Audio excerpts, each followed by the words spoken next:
എല്ലാവർക്കും good morning. നമ്മളിന്ന് ഒരു പുതിയ ടോപ്പിക്കാണ് നമ്മളിന്ന് തുടങ്ങുന്നത്. അതായത് ഇന്ത്യൻ ഭരണഘടന അല്ലെങ്കിൽ ഇന്ത്യൻ കോൺസ്റ്റിറ്റ്യൂഷൻ. സോ എനിക്കറിയാം തീർച്ചയായിട്ടും exam point of view PSC എക്സാമിനൊക്കെ എന്തായാലും ഈ വിഷയം തീർച്ചയായിട്ടും എല്ലാവരും നോക്കിയിട്ടുണ്ടാവും. അതിൻ്റെ കുറേയധികം ക്വസ്റ്റ്യൻസും അറ്റൻഡ് ചെയ്തിട്ടുണ്ടാവും, കുറേയധികം കാര്യങ്ങളും അറിയാമായിരിക്കും. ബട്ട് സ്റ്റിൽ നമുക്ക് ഒന്നും കൂടി നമ്മുടെ മൈൻഡ് ഒന്ന് റിഫ്രഷ് ചെയ്യാം ഇന്ത്യൻ കോൺസ്റ്റിറ്റ്യൂഷൻ. ആൻഡ് ഇതിൽ നമുക്കറിയാം പ്രധാനമായിട്ട് ഇതിൽ നമ്മുടെ ഫണ്ടമെൻ്റൽ റൈറ്റ്സ് എന്നുള്ളത് നമുക്ക് ഡീറ്റെയിൽ ആയിട്ട് നെക്സ്റ്റ് ക്ലാസ്സിൽ നോക്കുകയും ചെയ്യാം. ആൻഡ് ഇപ്പോൾ ഈ ഒരു ഫസ്റ്റ് ഇൻട്രൊഡക്ഷൻ ക്ലാസ്സിൽ നമുക്ക് പ്രിയാമ്പിളും അതുമായിട്ട് ബന്ധപ്പെട്ട കുറച്ച് കാര്യങ്ങളും സിറ്റിസൺഷിപ്പും ആയിട്ട് നമുക്കിന്ന് ജസ്റ്റ് ഒന്ന് തുടങ്ങും. വല്ലാതെ ഡീറ്റെയിൽ ആയിട്ട് പോകുന്നില്ല, ബട്ട് സ്റ്റിൽ കുറച്ചൊരു കാര്യങ്ങൾ നമുക്ക് ഒന്നും കൂടി ഒന്ന് റിഫ്രഷ് ചെയ്യാം. സോ ലൈക്ക് നമുക്കറിയാം ഇതിൻ്റെ ഫസ്റ്റ് പാർട്ട് എന്നുള്ള ഇതിൽ നമുക്ക് നമ്മുടെ പ്രിയാമ്പിളാണ് നമ്മുടെ ആദ്യത്തെ ഇതിൽ വരുന്നത്. അപ്പോൾ പ്രിയാമ്പിൾ എന്ന് പറയുമ്പോൾ ആമുഖം. അപ്പോൾ ആമുഖം എന്താണെന്നുള്ളത് നമുക്ക് ഡീറ്റെയിൽ ആയിട്ടൊന്ന് നമുക്ക് നോക്കാം. ഇതിൽ നമുക്ക് സ്വാഭാവികമായിട്ട് നമ്മുടെ ഇന്ത്യൻ കോൺസ്റ്റിറ്റ്യൂഷൻ എന്ന് പറയുമ്പോൾ ഇതിൽ പല കാര്യങ്ങൾ ആദ്യം തന്നെ കുറേ കാര്യങ്ങൾ ഇമ്പോർട്ടൻ്റ് ആയിട്ടുള്ള കാര്യങ്ങൾ വരുന്നുണ്ട്. ലൈക്ക് നമ്മുടെ നാഷണൽ ആന്തം, നമ്മുടെ നാഷണൽ എംബ്ലം, അല്ലെങ്കിൽ ഭരണഘടന നിലവിൽ വന്നത്, ഇത്തരം കാര്യങ്ങളൊന്ന് ജസ്റ്റ് പറഞ്ഞു പോവാം. സോ എല്ലാവർക്കും അറിയാവുന്ന പോലെ 26 ജാനുവരി 1950 നമ്മുടെ നാഷണൽ എംബ്ലം നമുക്ക് രൂപകൽപ്പനപ്പെടുത്തി അത് നമ്മുടെ അഡോപ്റ്റ് ചെയ്തതും കോൺസ്റ്റിറ്റ്യൂഷൻ അഡോപ്റ്റ് ചെയ്തതിൻ്റെ കൂടെ തന്നെ. സോ നമ്മുടെ നാഷണൽ എംബ്ലം എന്ന് പറയുമ്പോൾ നമുക്കറിയാം സിംഹമുദ്ര ആണ് നമ്മുടെ നാഷണൽ എംബ്ലം. പിന്നെ നമ്മുടെ നാഷണൽ ആന്തം, ഇത്തരം കാര്യങ്ങളൊക്കെ അറിയുന്ന കാര്യങ്ങളാണ്. സോ ഈ നമ്മുടെ നാഷണൽ എംബ്ലം ആയാലും ശരി, നമ്മുടെ നാഷണൽ ആന്തം, നമ്മുടെ നാഷണൽ ഫ്ലാഗ്, ഇതൊക്കെ ഡീറ്റെയിലിങ്ങിൽ കുറേ കാര്യങ്ങൾ പറയാനുണ്ട്. ആസ് എ ഇന്ത്യൻ സിറ്റിസൺ നമുക്ക് ഈ കോൺസ്റ്റിറ്റ്യൂഷൻ എന്തിനു വേണ്ടിയിട്ടുണ്ടാക്കി, അല്ലെങ്കിൽ ആർക്ക് വേണ്ടിയിട്ടുണ്ടാക്കി, ആരുണ്ടാക്കി, ഇങ്ങനത്തെ പല കാര്യങ്ങൾ പറയുമ്പോൾ ഇത് തീർച്ചയായിട്ടും ഇന്ത്യൻ സിറ്റിസൺസ് എന്നുള്ള കാര്യം മനസ്സിൽ നിലനിർത്തിക്കൊണ്ട്, അപ്പോൾ ഇത് നമ്മുടെ കോൺസ്റ്റിറ്റ്യൂഷനാണ്, നമ്മളുണ്ടാക്കിയ കോൺസ്റ്റിറ്റ്യൂഷനാണ്. സോ ഇതിൻ്റെ പ്രിയാമ്പിൾ എന്നുള്ള ആമുഖം, ആ ഒരു ഭാഗം നമ്മൾ കോൺസ്റ്റിറ്റ്യൂഷൻ തുടങ്ങുമ്പോൾ ഫസ്റ്റ് നമ്മൾ കാണുന്നത് നമ്മുടെ പ്രിയാമ്പിൾ. സോ ഈ പ്രിയാമ്പിൾ എന്താണ്, അല്ലെങ്കിൽ എവിടുന്ന് വന്നു ഈ വാക്ക് എന്ന് പറയുമ്പോൾ, ഈ പ്രിയാമ്പിൾ എന്നുള്ളൊരു വാക്ക് വന്നിരിക്കുന്നത് ഒരു ലാറ്റിൻ വേർഡിൽ നിന്നാണ്. പ്രിയാംബ്ലസ് എന്നുള്ള ലാറ്റിൻ വാക്ക് എന്നാണ് വന്നിട്ടുള്ളത്. സോ ടു ഗോ ബിഫോർ എന്നാണ് ഇതിൻ്റെ അർത്ഥമാക്കുന്നത്. ആൻഡ് കോൺസ്റ്റിറ്റ്യൂഷൻ എന്ന് പറയുമ്പോൾ തന്നെ നമുക്കറിയാം lengthiest constitution in the world നമ്മുടെ ഇന്ത്യൻ കോൺസ്റ്റിറ്റ്യൂഷനാണ്. അപ്പം ഇത് ലെങ്തിയസ്റ്റ് കോൺസ്റ്റിറ്റ്യൂഷൻ ആവാനുള്ള കാരണം എങ്ങനെയാണ് ഇത് ലെങ്തിയസ്റ്റ് കോൺസ്റ്റിറ്റ്യൂഷൻ ആയത്? അപ്പോൾ പല രാജ്യത്തു നിന്നും പല ഭാഗങ്ങൾ നമ്മൾ കടമെടുത്തുകൊണ്ട് ഉണ്ടാക്കിയ ഒരു കോൺസ്റ്റിറ്റ്യൂഷനാണ്, ആൻഡ് റിട്ടൺ കോൺസ്റ്റിറ്റ്യൂഷൻ കൂടിയാണ് നമ്മുടെ ഇന്ത്യൻ കോൺസ്റ്റിറ്റ്യൂഷൻ. സോ ഇത് ലെങ്തിയസ്റ്റ് കോൺസ്റ്റിറ്റ്യൂഷൻ ആയി മാറിയ ഒരു സാഹചര്യം. ആൻഡ് ഇതിൻ്റെ പ്രിയാമ്പിൾ എന്ന് പറയുമ്പോൾ ഈ പ്രിയാമ്പിൾ എന്തൊക്കെ കാര്യങ്ങളാണ് നമ്മുടെ പ്രിയാമ്പിളിൽ പറയുന്നത്? സോ ഇത് ഏതൊരു ആക്ട് ആയാലും ഏതൊരു ഇതിലും അതിൻ്റെ ഒരു ആമുഖം ഉണ്ടാവും. സോ ഈ ആമുഖം വായിച്ചാൽ തന്നെ നമുക്കറിയാം ഇതിൻ്റെ കണ്ടന്റ് എന്താണെന്നുള്ളത് ചുരുക്കത്തിൽ പറയുന്നത്, അല്ലെങ്കിൽ ഇൻട്രൊഡക്ടറി പാർട്ടാണ് ഈ പ്രിയാമ്പിൾ എന്ന് പറയുന്നത്. സോ ഇൻട്രൊഡക്ടറി സ്റ്റേറ്റ്മെന്റ് എന്ന് വേണമെങ്കിൽ പറയാം. ഇൻട്രൊഡ്യൂസ് ചെയ്യുന്ന അല്ലെങ്കിൽ ആ ഒരു സ്റ്റേറ്റ്മെന്റ് ആണ് ഈ പ്രിയാമ്പിൾ എന്ന് പറയുന്നത്. സോ ഈ പ്രിയാമ്പിൾ ഇതിൽ പറഞ്ഞിരിക്കുന്ന അല്ലെങ്കിൽ ഇതിൽ ഇൻക്ലൂഡ് ചെയ്തിരിക്കുന്ന കാര്യം, അല്ലെങ്കിൽ പ്രിയാമ്പിൾ ഈ ഇന്ത്യൻ കോൺസ്റ്റിറ്റ്യൂഷൻ എന്തിനാണ്, ഇതിൻ്റെ പേർപ്പസ് പറയുന്നുണ്ട്, ഇൻട്രൊഡക്ടറി സ്റ്റേറ്റ്മെന്റ് പറയുന്നുണ്ട് ആദ്യം തന്നെ, പിന്നെ ഇതിൻ്റെ പേർപ്പസ് പറയുന്നുണ്ട്, ഫോളോഡ് ബൈ ഫിലോസഫി. അപ്പം നമ്മുടെ കോൺസ്റ്റിറ്റ്യൂഷൻ്റെ ഫിലോസഫി പറയുന്നുണ്ട്, യൂസസ് ഇതിൻ്റെ എന്താണ് ഇതിൻ്റെ ഉപയോഗം എന്ന് പറയുന്നുണ്ട്, ഐഡിയാസ് ആൻഡ് ആസ്പിറേഷൻസ് പറയുന്നുണ്ട്, അതുപോലെ പ്രിൻസിപ്പിൾസ് പറയുന്നുണ്ട്, ഒബ്ജക്റ്റീവ്സ് പറയുന്നുണ്ട്. അപ്പം ഇതാണ് പ്രിയാമ്പിളിൽ ഉൾപ്പെട്ടിട്ടുള്ള സാധനം. അതായത് ഒന്നും കൂടി ഒന്ന് വ്യക്തമായിട്ട് പറഞ്ഞാൽ ഒരു ബ്ലൂ പ്രിന്റ് എന്ന് വേണമെങ്കിൽ പറയാം. ഇപ്പോൾ ഒരു ബിൽഡിംഗ് പണിയാണെങ്കിൽ അതിൻ്റെ ഒരു ബ്ലൂ പ്രിന്റ് നമുക്ക് കണ്ടാലറിയാം ഇത് ഇങ്ങനെയൊക്കെയാണ്. പണിത് വരുമ്പോൾ അത് കുറച്ചുകൂടി ഭംഗിയായിട്ട് മാറുന്നു. സോ ഇത് അതിൻ്റെ ഒരു ബ്ലൂ പ്രിൻ്റാണ്. ആ പ്രിന്റ് കണ്ടു കഴിഞ്ഞാൽ നമുക്കറിയാം എവിടെയുണ്ട്, ഇത് ഏത് രീതിയിലാണ്, അല്ലെങ്കിൽ ഏത് രീതിയിൽ ഇത് പുറത്തേക്ക് വരും എന്നുള്ളത്. സോ ഈ പ്രിയാമ്പിളിനെ ഒരു ബ്ലൂ പ്രിന്റ് പോലെയാണ് ഇത് നമ്മൾ കരുതുന്നത്, അല്ലെങ്കിൽ പറയപ്പെടുന്നത്. ഇതൊരു ബ്ലൂ പ്രിന്റ് ആണ് എന്ന് വേണമെങ്കിൽ പറയാം. അപ്പോൾ ഇതിൽ എന്തൊക്കെയാണ് ഈ ബാക്കി പോർഷൻസിൽ പറയുന്നത്, അല്ലെങ്കിൽ എന്തൊക്കെയാണ് ഉൾക്കൊണ്ടിട്ടുള്ളത് എന്ന് പറയുന്നതാണ് നമ്മുടെ പ്രിയാമ്പിൾ എന്ന് പറഞ്ഞ ചുരുക്കം. സോ ഇത് പ്രിയാമ്പിൾ ഇതാണ് എന്ന് പറയുമ്പോൾ എങ്ങനെയാണ് ഈ പ്രിയാമ്പിൾ അല്ലെങ്കിൽ ആരാണ് ഇത് ഡ്രാഫ്റ്റ് ചെയ്തത്? തീർച്ചയായിട്ടും ഇത് എക്സാമിന് പഠിച്ചിട്ടും അല്ലെങ്കിൽ ഇത് അറിഞ്ഞിരിക്കുന്ന ഒരു കാര്യമാണ്. ഇത് ഡ്രാഫ്റ്റ് ചെയ്തത് Pandit Jawaharlal Nehru on 13th December 1946. അപ്പോഴാണ് ഇത് ഒരു ഡ്രാഫ്റ്റ് ആക്കിയിട്ട് അന്നത്തെ കോൺസ്റ്റിറ്റ്യൂവൻ്റ് അസംബ്ലിയിൽ ഇതിൻ്റെ ഓബ്ജക്ട്സ് അടക്കം അന്ന് ഡ്രാഫ്റ്റ് ചെയ്തിട്ട് പണ്ഡിറ്റ് ജവഹർലാൽ നെഹ്റു ഇത് അവിടെ പ്രസൻറ്റ് ചെയ്തു. അപ്പോൾ ഈ പ്രസൻറ്റ് ചെയ്തതാണ് വീണ്ടും 26 January 1947 ഇത് നമ്മുടെ പ്രിയാമ്പിളായിട്ട് നമ്മൾ അഡോപ്റ്റ് ചെയ്തിട്ടുള്ളത്. So Pandit Jawaharlal Nehru on 13th December 1946 ഇതിൻ്റെ ഒരു ഡ്രാഫ്റ്റ് എവിടെ പ്രസൻറ്റ് ചെയ്തു? അന്നത്തെ കോൺസ്റ്റിറ്റ്യൂവൻ്റ് അസംബ്ലിയിൽ. അപ്പം ഇത് ഒരു റെസൊല്യൂഷനാക്കി പാസ് ചെയ്യണം എന്ന ഉദ്ദേശത്തോടു കൂടി അന്ന് പ്രസൻറ്റ് ചെയ്തു. അപ്പം ഈ പ്രിയാമ്പിൾ പ്രസൻറ്റ് ചെയ്തു. ആൻഡ് ഈ പ്രിയാമ്പിളായിട്ട് ഇത് അഡോപ്റ്റ് ചെയ്ത ഡേറ്റാണ് 26 January 1947. അപ്പം നമ്മുടെ പ്രിയാമ്പിൾ അന്ന് നിലവിൽ വന്നത്. സോ ഈ പ്രിയാമ്പിൾ നിലവിൽ വന്നതിന് ശേഷം നമുക്കറിയാം കോൺസ്റ്റിറ്റ്യൂഷൻ പല തവണ അമെൻഡ് ചെയ്യപ്പെട്ടിട്ടുണ്ട്, ഇല്ലേ? തീർച്ചയായിട്ടും കോൺസ്റ്റിറ്റ്യൂഷൻ അമെൻഡ് ചെയ്യപ്പെട്ടിട്ടുണ്ട്. സോ പ്രിയാമ്പിൾ അമെൻഡ് ചെയ്തിട്ടുണ്ടോ എന്ന് ഉണ്ടോ? ഉണ്ട്. എത്ര പ്രാവശ്യം അമെൻഡ് ചെയ്തിട്ടുണ്ടോ? ഒരേ ഒരു പ്രാവശ്യം മാത്രമേ അമെൻഡ് ചെയ്തിട്ടുള്ളൂ. സോ ഈ വന്ന ഈ അമെൻമെൻറ്റ്സിൽ പ്രിയാമ്പിൾ ഒരൊറ്റ തവണ മാത്രമേ അമെൻഡ് ചെയ്യപ്പെട്ടിട്ടുള്ളൂ. അത് എത്രാമത്തെ അമെൻമെൻ്റ് ആയിരുന്നു? 42nd അമെൻമെൻറ്റിൽ. അപ്പോൾ കോൺസ്റ്റിറ്റ്യൂഷൻ്റെ 42nd അമെൻമെൻറ്റിലാണ് പ്രിയാമ്പിൾ അമെൻഡ് ചെയ്യപ്പെട്ടത്. സോ എന്ത് അമെൻമെൻ്റാണ് വന്നത്? ലൈക്ക് ആദ്യം തന്നെ പറഞ്ഞതിലെല്ലാം ഉൾക്കൊണ്ട് അല്ലെങ്കിൽ അത് എല്ലാ കാര്യങ്ങളും ക്ലബ് ചെയ്തുകൊണ്ട് ഒരു ഇൻട്രൊഡക്ഷനായിട്ട് വന്ന ഒരു സ്റ്റേറ്റ്മെൻ്റ് ആണ്. സോ ഇതിൽ അമെൻമെൻറ്റ് വേണ്ടി വന്നോ എന്ന് പറഞ്ഞാൽ അമെൻമെൻറ്റ് വന്നു.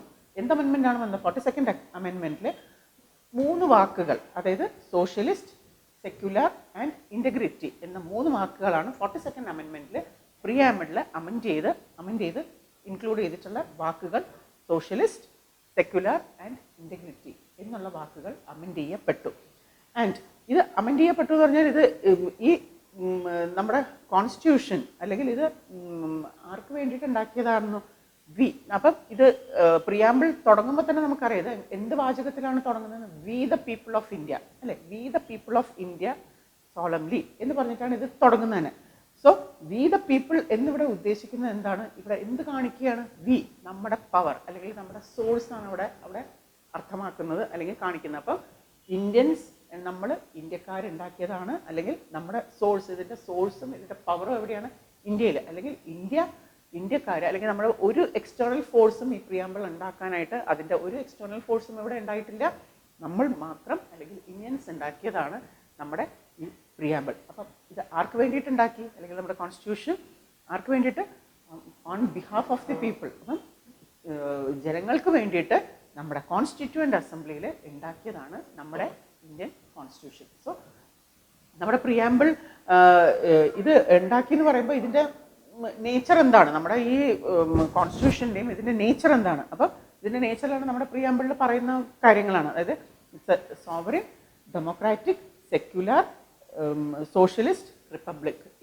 ഈ പ്രധാനപ്പെട്ട വാക്കുകളാണ് നമ്മുടെ പ്രിയാമ്പിളിൽ പറയുന്നത്. സോ പ്രിയാമ്പിൾ ഇനി ഇത് മാത്രമല്ല, ഇതിൻ്റെ നമ്മുടെ ഓബ്ജക്ട്സ് എന്തൊക്കെയാണ് നമ്മുടെ കോൺസ്റ്റിറ്റ്യൂഷൻ്റെ? അതായത് ജസ്റ്റിസ്, ഇക്വാലിറ്റി, ലിബർട്ടി, ഫ്രട്ടേണിറ്റി. അപ്പം ഇത് അടങ്ങുന്ന ഈ ഇത്തരം വാക്കുകൾ. അപ്പം ഈ വാക്കുകൾ നമുക്കിനി ഓരോന്നായിട്ട് ഇതിൻ്റെ നമുക്ക് മീനിങ് നമുക്ക് നോക്കാവുന്നതാണ്.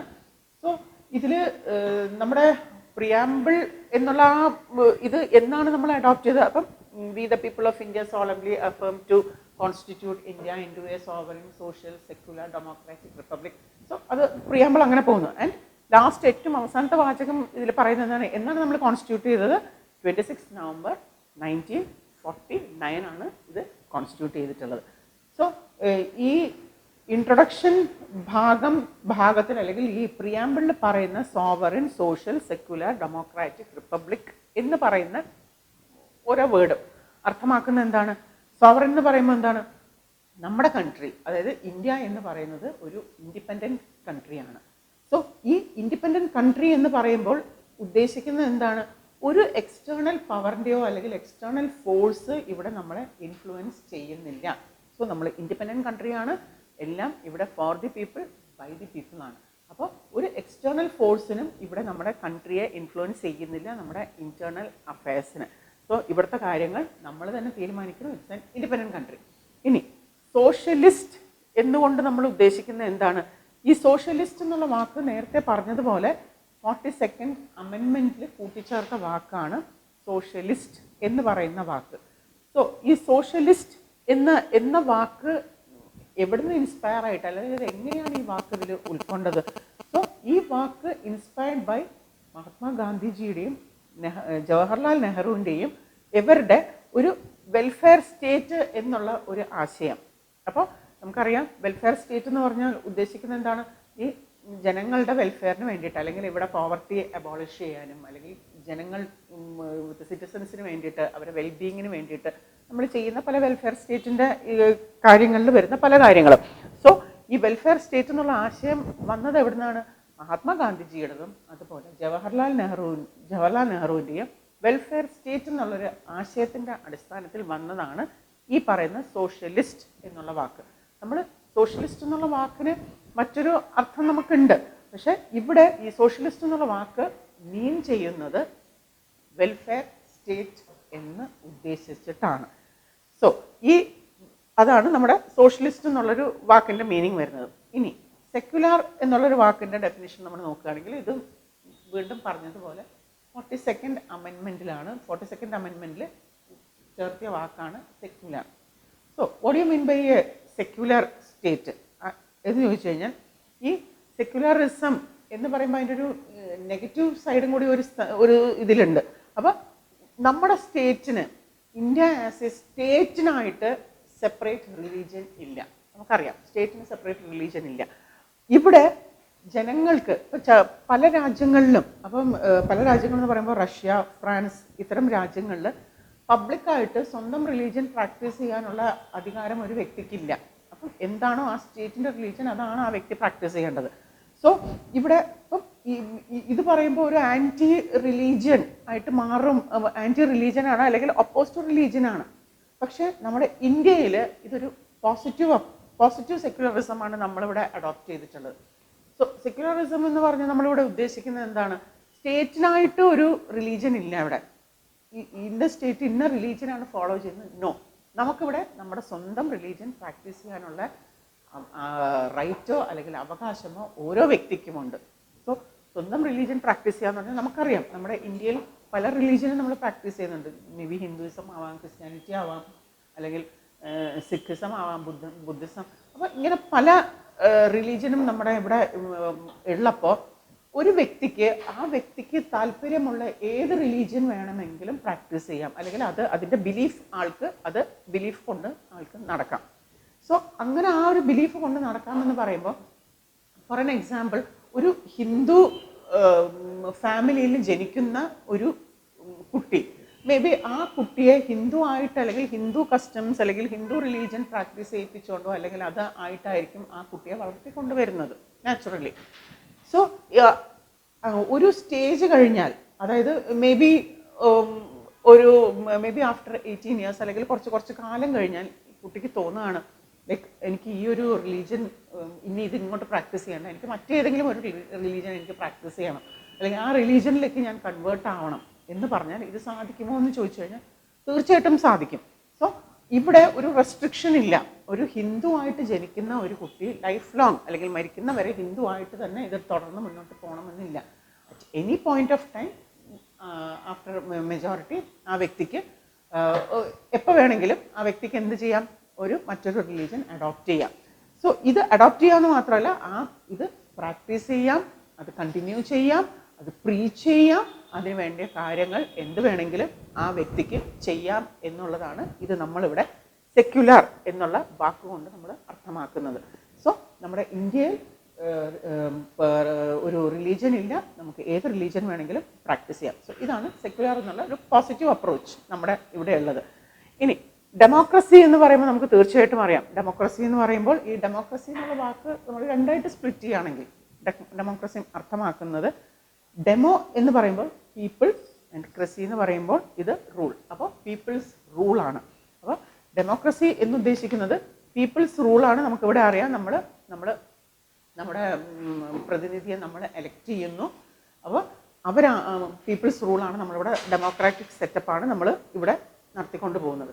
സോ നമ്മുടെ പ്രിയാമ്പിൾ ഈ ആശയം അർത്ഥമാക്കുന്നത് ഈ ബാക്കി എല്ലാ കാര്യങ്ങളും ചേർത്തുകൊണ്ട് നമ്മൾ ഇവിടെ ഇത് പറയുമ്പോൾ, സോ നമ്മുടെ എല്ലാം ഉൾക്കൊള്ളുന്നു. എന്തൊക്കെ ഉൾക്കൊള്ളുന്നു? ഒരു സ്റ്റേറ്റ് എങ്ങനെ ജനങ്ങളെ നയിച്ചു, അല്ലെങ്കിൽ ജനങ്ങൾക്ക് വേണ്ടി എന്ത് ചെയ്യണം, സ്റ്റേറ്റ് എങ്ങനെയാണ് ജനപ്രതിനിധികൾ വെച്ച് അവരുടെ റൈറ്റ്സ് എന്താണ്, അല്ലെങ്കിൽ അവരുടെ ഡ്യൂട്ടീസ് എന്താണ്, അത്തരം കാര്യങ്ങൾ. ഇപ്പോൾ ഒരു സിറ്റിസൺ എന്നുള്ള നിലയിൽ എൻ്റെ അവകാശങ്ങൾ എന്തൊക്കെയാണ്, എനിക്ക് എന്തൊക്കെ അവകാശമുണ്ട്, ഈ സ്റ്റേറ്റിൽ ഞാൻ ജീവിച്ചു പോകുമ്പോൾ എനിക്ക് എന്തൊക്കെ എൻ്റെ അവകാശങ്ങളുണ്ട്, എൻ്റെ അവകാശങ്ങൾ എനിക്ക് നിഷേധിക്കപ്പെട്ടാൽ ഞാനിത് എങ്ങനെയാണ് ഞാൻ ആ അവകാശങ്ങൾ ഞാൻ ഏത് രീതിയിൽ ഞാൻ നേടിയെടുക്കണം. അപ്പം ഇത്തരം കാര്യങ്ങൾ എല്ലാം പറയുന്നു. അപ്പം ഇവിടെ നമ്മൾ പറയുന്നു ഒരു വ്യക്തി അല്ലെങ്കിൽ ഒരു സിറ്റിസൺ എന്ന് ഒരു വാക്ക് നമ്മൾ ഉപയോഗിക്കുമ്പോൾ ആരാണ് സിറ്റിസൺ? നാച്ചുറലി ഒരു സിറ്റിസൺ എന്ന് പറഞ്ഞാൽ ഈ സിറ്റിസൺ ആരാണ് എന്നുള്ളതും അവിടെ നമ്മൾ ഇതിൽ പറയുന്നുണ്ട്. സോ ഇതെല്ലാം അടങ്ങുന്നത്. അപ്പോൾ ഒരു സ്റ്റേറ്റ് ആസ് എ ഹോൾ എങ്ങനെ മുന്നോട്ട് പോകണം, ഏത് രീതിയിലാണ് ഇത് നയിച്ചു പോകേണ്ടത് എന്ന് പറയുന്ന ഒരു ആമുഖമാണ് നമ്മുടെ പ്രിയാമ്പിൾ. സോ ജസ്റ്റ് ഒന്ന് എന്തായാലും നമ്മൾ പ്രിയാമ്പിളിനെ പറ്റി ഇങ്ങനെ ഇത് പറഞ്ഞപ്പം പ്രിയാമ്പിൾ ഒന്ന് ജസ്റ്റ് ഒന്ന് ഞാൻ വായിച്ചു പോവാണ് കേട്ടോ. അറിയുന്നതായിരിക്കും, ബട്ട് സ്റ്റിൽ ഒന്ന് നമുക്ക് വായിച്ചു പോവാം. സോ പ്രിയാമ്പിളിൽ പറയുന്ന പോലെ, we the people of India, having solemnly resolved to constitute India into a sovereign, social, secular, democratic republic and to secure to all citizens. അപ്പം ഇന്ത്യയിലുള്ള സിറ്റിസൻസിന് വേണ്ടി മാത്രം ഉണ്ടാക്കിയിട്ടുള്ളതാണ് നമ്മുടെ കോൺസ്റ്റിറ്റ്യൂഷൻ. നാച്ചുറലി നമുക്കറിയാം എന്തൊക്കെ കൊടുക്കണം. ജസ്റ്റിസ്, ഏത് രീതിയിലുള്ള ജസ്റ്റിസ് കൊടുക്കണം? Social, economic and political justice കൊടുക്കണം. ലിബർട്ടി, സ്വാതന്ത്ര്യം. എന്തിൻ്റെ സ്വാതന്ത്ര്യം? Of thought, expression, belief, faith and worship. ഇതാണ് നമ്മൾ സെക്യുലർ എന്ന് പറഞ്ഞ വാക്കിൻ്റെ മീനിങ് വരുന്നത്. Equality of status and of opportunity. ഈ അത് നമ്മുടെ അവകാശമായിട്ട് മാറുന്നത് നമ്മുടെ ഫണ്ടമെൻ്റൽ റൈറ്റ്സിൽ ഇതിനെപ്പറ്റി പറയുന്നുണ്ട്. And to provide among them all fraternity, assuring the dignity of the individual and the unity and integrity of the nation. ഒരു സിറ്റിസൺ എന്നുള്ള നിലയിൽ നമ്മൾ ഈ ലാൻഡിൽ അല്ലെങ്കിൽ നമ്മൾ ഈ സ്റ്റേറ്റിൽ ജീവിക്കുമ്പോൾ നമുക്ക് എന്ത് കിട്ടണം? നമുക്ക് ഡിഗ്നിറ്റിയോട് നമുക്ക് ജീവിക്കാൻ നമുക്ക് സാധിക്കണം. അത് എൻ്റെ അവകാശം കൂടിയാണ്. അത് ആ വ്യക്തി ഡിഗ്നിറ്റിയോടുകൂടി ഒരു വ്യക്തിക്ക് ജീവിക്കാൻ സാധിക്കുന്നു അല്ലെങ്കിൽ സാധിക്കണം എന്ന് ഉറപ്പാക്കുന്നത് ആരാണ്? അത് സ്റ്റേറ്റ് ഉറപ്പാക്കണം.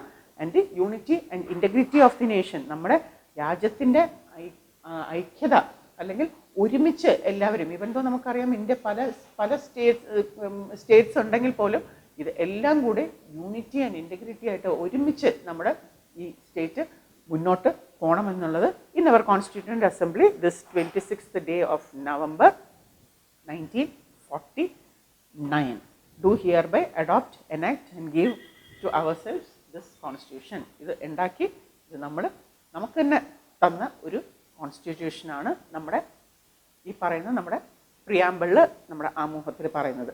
ഇത് പ്രിയാമ്പിൾ കഴിഞ്ഞിട്ട് നമുക്കറിയാം പാർട്സ് ആയിട്ടാണ് ഇത് തിരിച്ചിട്ടുള്ളത്. സോ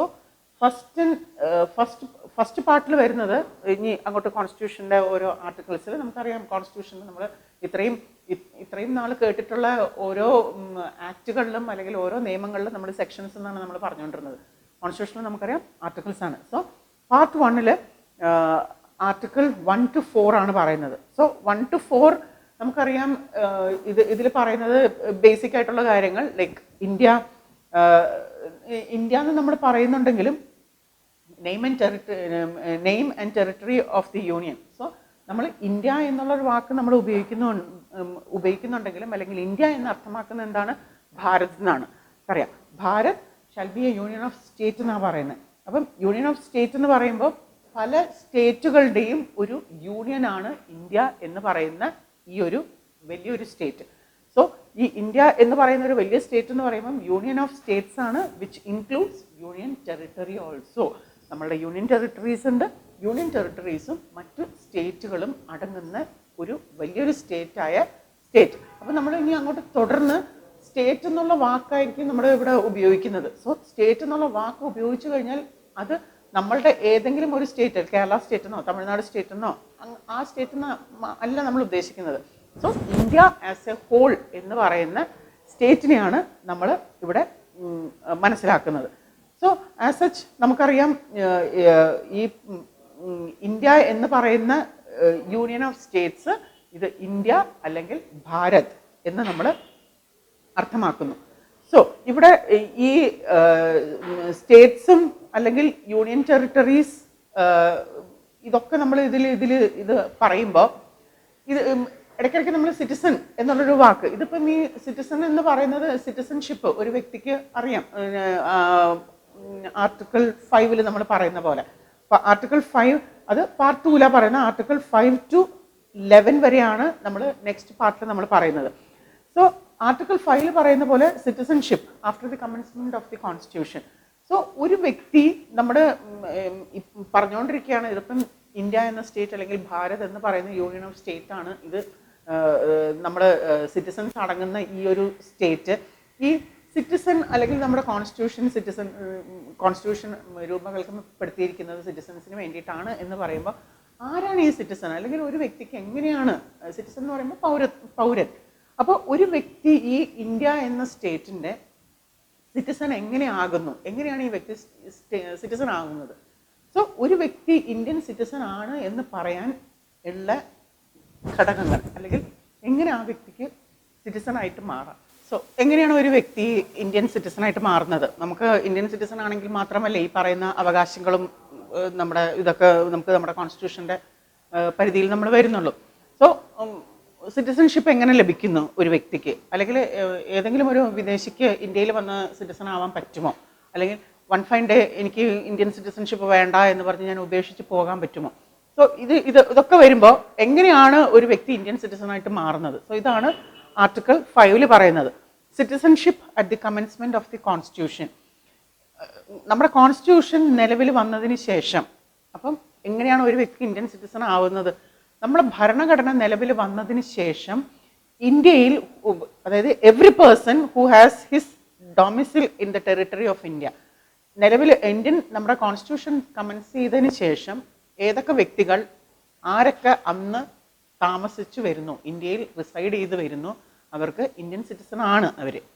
ആൻഡ് പ്രൊവൈഡഡ്, ഇതിനോടൊപ്പം തന്നെ പറയുന്ന ഫസ്റ്റ് പോയിന്റ്, ഈ ഇന്ത്യൻ കോൺസ്റ്റിറ്റ്യൂഷൻ നിലവിൽ വന്നതിന് ശേഷം ജനിച്ച ഏതൊരു വ്യക്തിയും, ഇന്ത്യയിൽ ജനിക്കുന്ന ഒരു കുട്ടി ജനിച്ചു വീണ് കഴിഞ്ഞാൽ ഓട്ടോമാറ്റിക്കലി ആ കുട്ടിക്ക് എന്ത് ലഭിക്കുന്നു? ഇന്ത്യൻ സിറ്റിസൺഷിപ്പ് ലഭിക്കുന്നു. ആൻഡ് സപ്പോസ് ഇത് ഇന്ത്യൻ പാരൻസിന് ആകണമെന്നും നിർബന്ധമില്ല. ഒരു വിദേശിയാണ് ഇവിടെ വന്നു, അവർക്ക് കുഞ്ഞ് ജനിച്ചു കഴിഞ്ഞാൽ ഉറപ്പായിട്ടും ഇന്ത്യൻ സിറ്റിസൺഷിപ്പ് ലഭിക്കുന്നുണ്ട്. സോ ഇത് റെയർ കേസാണ് അങ്ങനെ നടക്കുന്നത്. ബട്ട് നമ്മുടെ ഇന്ത്യൻസിനെ സംബന്ധിച്ച് ഇന്ത്യയിൽ ജനിക്കുന്ന ഓരോ കുഞ്ഞിനും ഓട്ടോമാറ്റിക്കായിട്ട് ഇന്ത്യൻ സിറ്റിസൺഷിപ്പ് ലഭിക്കുന്നു, നമുക്കെല്ലാവർക്കും ലഭിച്ചതുപോലെ. ആൻഡ് സെക്കൻഡ്, അടുത്ത പോയിന്റ്, ഇനിയിപ്പം ഇന്ത്യയിൽ ജനിച്ച കുട്ടിക്ക് മാത്രം അല്ലെങ്കിൽ ജനിക്കുന്നവർക്ക് മാത്രമാണോ ഇന്ത്യൻ സിറ്റിസൺഷിപ്പ് ലഭിക്കുന്നത്? അല്ല.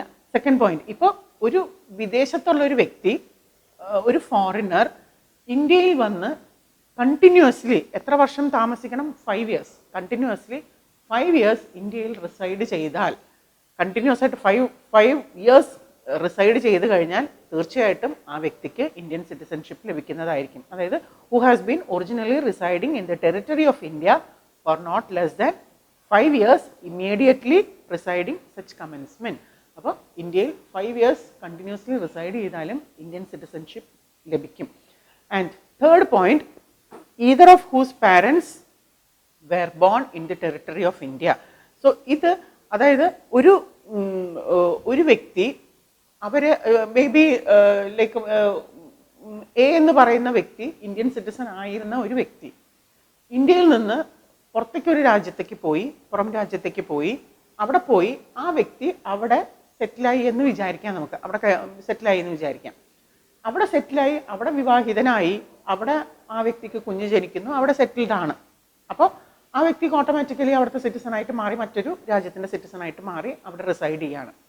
സോ ആ വ്യക്തിക്ക് ജനിച്ച കുട്ടിക്ക് ഏതെങ്കിലും ഒരു സാഹചര്യത്തിൽ, അല്ലെങ്കിൽ മേ ബി ആഫ്റ്റർ ഒരു കുറേ നാളുകൾ കഴിഞ്ഞിട്ട്, അല്ലെങ്കിൽ കുറേ വർഷങ്ങൾ കഴിഞ്ഞിട്ട് ആ കുട്ടിക്ക് തോന്നുകയാണ് എനിക്ക് ഇന്ത്യൻ സിറ്റിസൺ ആയി മാറണം, അല്ലെങ്കിൽ എനിക്ക് ഇന്ത്യൻ സിറ്റിസൺഷിപ്പ് എടുക്കണം, അല്ലെങ്കിൽ ഇതാവണം എന്ന് വിചാരിച്ചാൽ സാധിക്കുമോ എന്ന് ചോദിച്ചാൽ തീർച്ചയായിട്ടും സാധിക്കും. എങ്ങനെ സാധിക്കും?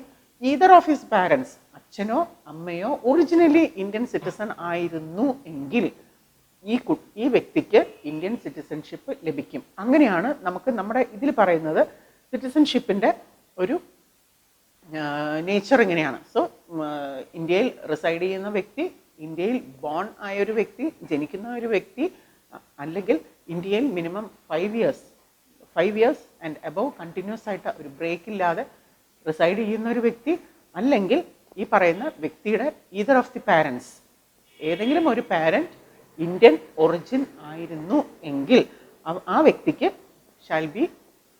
Shall be a citizen of India. അപ്പം അതാണ് നമ്മുടെ സിറ്റിസൺഷിപ്പിൻ്റെ ഒരിത്. അപ്പം നമ്മുടെ ഇന്ത്യൻ സിറ്റിസൺ ആണെങ്കിൽ തീർച്ചയായിട്ടും ആ വ്യക്തി ഇന്ത്യൻ സിറ്റിസൺ ആയിട്ട് തന്നെയാണ് ആ വ്യക്തി തുടർന്ന് പോകുന്നത്. ഇന്ത്യൻ സിറ്റിസൺ ആയിരിക്കുന്ന സമയത്ത് ഡ്യുവൽ സിറ്റിസൺഷിപ്പ് ഒരിക്കലും സാധിക്കില്ല. ഞാൻ ഇന്ത്യയിലും സിറ്റിസൺ ആയിട്ട് തുടരും, അതുപോലെ തന്നെ മറ്റൊരു രാജ്യത്തിൻ്റെയും സിറ്റിസൺ ആയിട്ട് എനിക്ക് എൻ്റെ ജീവിതം മുന്നോട്ട് പോകണം എന്ന് പറഞ്ഞാൽ നമ്മൾ അനുവദിക്കില്ല. ഡ്യുവൽ സിറ്റിസൺഷിപ്പ് ഇന്ത്യയിൽ പറ്റില്ല, ഇന്ത്യൻ സിറ്റിസൺ ആയിട്ട് മാത്രം. അപ്പോൾ ഇവിടെ നിന്ന് ഒരു വ്യക്തി പുറത്ത് രാജ്യത്തേക്ക് അവിടെ സെറ്റിലായി കഴിഞ്ഞാൽ ഓട്ടോമാറ്റിക്കലി ഇന്ത്യൻ സിറ്റിസൺഷിപ്പ് അവിടെ അതിൽ ബ്രേക്കായി പോവാണ്. ഇനി ആർട്ടിക്കിൾ 6 പറയുന്നത് പോലെ ഇനി നമുക്കറിയാം ഇന്ത്യ പാകിസ്ഥാൻ എന്നുള്ളൊരു റിലേഷൻ നമുക്കറിയാം. അപ്പോൾ അപ്പം ഈ പാർട്ടിഷന് മുമ്പ് തീർച്ചയായിട്ടും നമുക്കറിയാം പല ഭാഗങ്ങളും ഇന്ത്യയിലെ പാർട്ടിഷനായ ആ ഒരു സാഹചര്യത്തിൽ പല ഭാഗങ്ങളും ഇന്ത്യയിലുണ്ടായിരുന്ന ചില ലാൻഡ് അത് പാകിസ്ഥാനിലേക്ക് പോവുകയും അവിടുത്തെ ചില ലാൻഡ് നമുക്ക് ഇന്ത്യയിലേക്ക് വരികയും ചെയ്ത ഒരു സാഹചര്യം നമുക്കറിയാം ബിഫോർ പാർട്ടിഷൻ്റെ സമയത്ത്. സോ അങ്ങനെ വരുന്നൊരു സാഹചര്യത്തിലുള്ള ആ ഇന്ത്യൻ പാകിസ്ഥാനീസിൻ്റെയും അതുപോലെ തുടർന്ന് പാകിസ്ഥാനി ഇന്ത്യൻസ് ആയ ഒരു സാഹചര്യത്തിൽ ഉള്ള അവരുടെ സിറ്റിസൺഷിപ്പ് റൈറ്റ് ആണ്. സോ ആർട്ടിക്കിൾ 6 പറയുന്ന പോലെ rights of citizenship of certain person who has migrated to India from Pakistan. അപ്പോൾ ആ സമയത്തുണ്ടായ മൈഗ്രേഷൻ നമുക്കറിയാം, ഒരു സ്ഥലത്ത് നിന്ന് മറ്റൊരു സ്ഥലത്തേക്ക് മൈഗ്രേറ്റ് ചെയ്ത് പോയ ഒരു സാഹചര്യം അതും അങ്ങനെ ഉണ്ടായി. കുറേ ഇന്ത്യൻസ് ഇന്ത്യയിൽ നിന്ന് മൈഗ്രേറ്റ് ചെയ്ത് പാകിസ്ഥാനിലേക്കും പോയി, പാകിസ്ഥാനിൽ നിന്ന് കുറേ പാകിസ്ഥാനീസ് മൈഗ്രേറ്റ് ചെയ്ത് ഇന്ത്യയിലേക്കും വന്നു. അവരങ്ങനെ തന്നെ ആ ഒരു സമയത്ത് വന്നു. അത് കഴിഞ്ഞ് തുടർന്ന് ഇന്ത്യയിൽ അങ്ങനെ അവരുടെ ഫാമിലി അങ്ങനെ അവിടെ ഡെവലപ്പ് ചെയ്ത് പോയി. സോ ഇവിടെ നമ്മൾ പറയുന്ന right of citizens person who has migrated to India. അപ്പം ഇന്ത്യയിലേക്ക് മൈഗ്രേറ്റ് ചെയ്ത പാകിസ്ഥാനീസിൻ്റെ സിറ്റിസൺഷിപ്പ് റൈറ്റ് എങ്ങനെയാണ്? അപ്പം ഈ ആർട്ടിക്കിൾ 5 പറയുന്ന പോലെ a person who has migrated to the Indian ടെറിട്ടറിയിലേക്ക് മൈഗ്രേറ്റ് ചെയ്ത വ്യക്തികൾ, അതായത് നൗ ഇൻക്ലൂഡഡ് ഇൻ പാകിസ്ഥാൻ. അപ്പം who has migrated to the territory of India from the territory now included in Pakistan. അപ്പം ഇപ്പം ആ ടെറിട്ടറി എവിടെ ഇൻക്ലൂഡഡ് ആണ്? പാകിസ്ഥാനിൽ ഇൻക്ലൂഡഡ് ആയിട്ടുള്ള ടെറിട്ടറിയിലുള്ള വ്യക്തികൾ shall be deem to be a citizen of India after the commencement of the constitution. അപ്പോൾ ഇതിലും എങ്ങനെയാണ്? He or either of his parents or his grandparents were born in India. അപ്പം അവരുടെ പാരൻസോ അല്ലെങ്കിൽ ഗ്രാൻഡ് പാരൻസോ ആരായിരുന്നിരിക്കണം? ഇന്ത്യൻ സിറ്റിസൺ ആയിരുന്നു എങ്കിൽ. സോ ഇത് ഈ ഒരു ആർട്ടിക്കിൾ ഞാൻ ഒന്നും കൂടി വായിക്കട്ടെ. A person who has migrated to the territory of India, ഇന്ത്യയിലേക്ക് മൈഗ്രേറ്റ് ചെയ്തു. എവിടെ നിന്ന്? From the territory now included in Pakistan. ഇപ്പോൾ ആ ഭാഗം എവിടെയാണ്? പാകിസ്ഥാനിലാണ് ആ ഭാഗം. പക്ഷെ അവർ ഇന്ത്യയിലേക്ക് മൈഗ്രേറ്റ് ചെയ്ത വ്യക്തികളാണെങ്കിൽ ഇൻക്ലൂഡഡ് ഇത്. അപ്പോൾ a person who has migrated to the territory of India from the territory now included in Pakistan shall be deemed to be the citizen of India after the commencement of the Indian Constitution. അപ്പോൾ ഇതിൽ എന്ത് വേണം? He or either of his parents or any of his grandparents, ആ വ്യക്തിയുടെ പാരൻസോ അല്ലെങ്കിൽ ആ വ്യക്തിയുടെ ഗ്രാൻഡ് പാരൻസോ ആരായ വെർ ബോൺ ഇൻ ഇന്ത്യ എപ്പോൾ as defined in the government of India act 1935 ആക്ടിൽ പറയുന്ന പോലെ ആ വ്യക്തികൾ അവരുടെ പാരൻസോ അല്ലെങ്കിൽ ഗ്രാൻഡ് പാരൻസോ ആരായിരുന്നിരിക്കണം? ഇന്ത്യൻ ആയിരുന്നുവെങ്കിൽ. ഇത് തന്നെയാണ് സെയിം വേ അറൗണ്ട് ആർട്ടിക്കിൾ 7 പറയുന്നത് right of citizenship of certain migrants to Pakistan. അപ്പോൾ ആർട്ടിക്കിൾ 5 6 പറയുന്ന പോലെ a person who has after the first day of March 1947 migrated from the territory of India to the territory of Pakistan. അപ്പം ഇന്ത്യയിൽ നിന്ന് ആ territory പാകിസ്ഥാനിലേക്ക് include ചെയ്തിട്ടുള്ള ആ ഒരു ടെറിട്ടറിയിൽ shall be deem to be a citizen of India. അപ്പം a person who after the first day of March 1947 migrated from the territory of India, ഇന്ത്യയിൽ നിന്ന് മൈഗ്രേറ്റ് ചെയ്തു to the territory now included in Pakistan. ഇന്ത്യയിൽ നിന്ന് migrate ചെയ്തു, പക്ഷേ ആ territory എവിടെയാണ്? ഇപ്പം പാകിസ്ഥാൻ്റെ ഭാഗമായിട്ട് മാറിയിട്ടുള്ള ആ ടെറിട്ടറിയിലാണ് അവർ റിസൈഡ് ചെയ്യുന്നതെങ്കിൽ shall be deem to be a citizen of India provided, നേരത്തെ പറഞ്ഞതുപോലെ തന്നെ after the so migrated, the territory now included Pakistan has returned to the territory of India under the permit of resettlement. അപ്പോൾ റീസെറ്റിൽമെൻ്റ് എന്നുള്ള രീതിയിൽ തിരിച്ച് വരുന്ന വ്യക്തികൾക്ക് അപ്പം ഇത് ഈ പറയുന്ന പോലെ ഇവരുടെ പാരൻസോ അല്ലെങ്കിൽ ഗ്രാൻഡ് പാരൻസോ ഈ പറയുന്ന പാകിസ്ഥാൻ ടെറിട്ടറിയിൽ അല്ലെങ്കിൽ ഇന്ത്യയുടെ ഭാഗമായിരുന്ന സ്ഥലം ഇപ്പോൾ പാകിസ്ഥാൻ ടെറിട്ടറി ആയിട്ട് മാറിയിട്ടുണ്ടെങ്കിൽ സോ അവരുടെ ആൻസസ്റ്റേഴ്സ്, അപ്പോൾ ഇൻ ഷോർട്ട് ഒന്നും കൂടി ഇത് പറയാം, ലൈക്ക് ആൻസസ്റ്റേഴ്സ് ഇവരുടെ പാരൻസോ അല്ലെങ്കിൽ ഗ്രാൻഡ് പാരൻസോ ഇന്ത്യൻ സിറ്റിസൺസ് ആയിരുന്നു എങ്കിൽ, പക്ഷേ ഈ സ്ഥലം ഇപ്പോൾ എവിടെയാണ്? ഇന്ത്യ പാകിസ്ഥാൻ എന്നുള്ള ആ ഒരു പാർട്ടീഷന് ശേഷം ആ ടെറിട്ടറി ഇപ്പോൾ പാകിസ്ഥാൻ ടെറിട്ടറി ആയിട്ട് മാറിയിട്ടുണ്ടെങ്കിൽ, ബട്ട് അവിടെ താമസിക്കുന്ന വ്യക്തിക്ക് അവരുടെ റൂട്ട് എന്ന് പറയുമ്പോൾ പാരൻസ് ഓർ ഗ്രാൻഡ് പാരൻസ് എന്നുള്ള ആ ഒരു റൂട്ട് ഇന്ത്യൻസ് ആയിരുന്നു എങ്കിൽ അതൊക്കെ തെളിയിക്കാൻ സാധിക്കുന്ന ഒരു സാഹചര്യത്തിൽ അവർക്കും ഇന്ത്യൻ സിറ്റിസൺഷിപ്പ് നേടാവുന്നതാണ്. പക്ഷെ അത് ഈ പറയുന്ന പോലെ അത് തെളിയിക്കാൻ സാധിക്കണം, അപ്പം അവരുടെ റൂട്ട് ഇന്ത്യൻ ആയിരുന്നു എന്ന്. സോ നമുക്കിനി ഇത് ഇവിടെ ജസ്റ്റ് വൈൻഡപ്പ് ചെയ്തിട്ട് നമുക്കിനി നമ്മുടെ ഫണ്ടമെൻ്റൽ റൈറ്റ്സിലേക്ക് നമുക്ക് കടക്കാം.